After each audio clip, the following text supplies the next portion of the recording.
எப்பவுமே நாரத கழகம் நன்மைக்கேன்னுவாங்க. இந்த காசியில் நீங்கள் வந்து போட்டில் போகும்போது ஒவ்வொரு காட் இருக்கும்.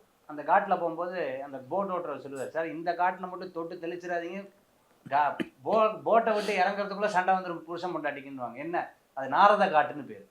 ஸோ அந்த காட்டில் விட்டு தெளிக்கவே கூடாதான். அந்த மாதிரி இந்த காலகட்டத்தில் ஒரு சண்டை வரும், அதுக்கப்புறம் தான் ஒற்றுமையாக சேரக்கூடிய ஒரு காலமாக இந்த காலங்கள் உண்டு. அதே மாதிரி பண வரவுகள் தம்பி தங்கைகளுக்கு சூப்பராக இருக்கும். இந்த காலகட்டம் பிரமாதமாக இருக்கக்கூடிய ஒரு காலகட்டமாக குழந்தைகள் மூலமாக பெருமை சேர்த்துரும்.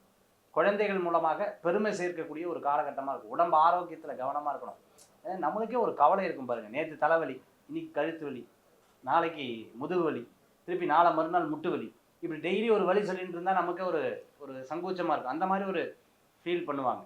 ரஜினி சார் படத்தில் வந்து ஒரு ஒரு இது வரும், இன்டர்வலுக்கு நடுவில் பார்த்தீங்கன்னா ₹1 காசை சுருட்டுவார். என்னப்பா அப்படின்னா, இது ஒன்று தான் என்கிட்ட இருக்குது, இது பூ விழுந்தா இந்த பாதை, தலை விழுந்தா இந்த பாதை, இந்த மாதிரி முடிவு எடுக்கக்கூடிய பாதைகளாக இந்த பாதைகள் சிம்மராசி என்பர்களுக்கு ஏற்படுத்தி கொடுக்கும்.